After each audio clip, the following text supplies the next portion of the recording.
मोबाइलमा त सजिलै स्क्रिनशट लिन सकिन्छ, तर ल्यापटप डेस्कटपमा कसरी आफूले चाहेको कन्टेन्टको स्क्रिनशट लिन सकिन्छ भन्ने बारे जानकारी दिन गइरहेको छु।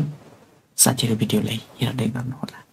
सबैभन्दा पहिले त आफूले स्क्रिनशट लिन चाहेको कन्टेन्ट ओपन गर्नुहोस् र त्यसपछि सर्च बारमा गएर स्न्यापिङ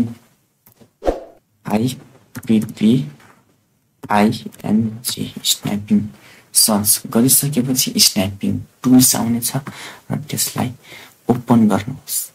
त्यसपछि न्यूमा क्लिक गर्नुहोस् र तपाईले कहाँबाट स्क्रिनशट लिनुहुने हो त्यहीबाट लेफ्ट क्लिक प्रेस गर्नुहोस् र यसरी ड्र्याग गरेर आफूले चाहे अनुसारको कन्टेन्टको स्क्रिनशट लिन सक्नुहुनेछ।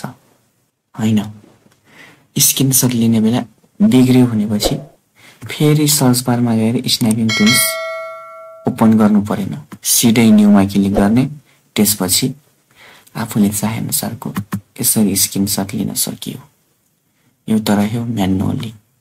अब यही स्न्यापिङ टुललाई नै कसरी सर्टकटबाट ओपन गर्न सकिन्छ त?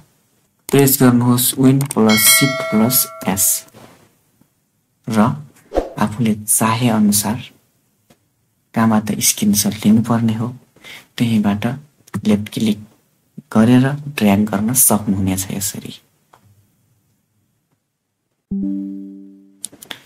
यसलाई सेभ पनि गर्न सक्नुहुनेछ, शेयर पनि गर्न सक्नुहुनेछ। साथीहरु भिडियो कस्तो लाग्यो लाइक कमेन्ट शेयर।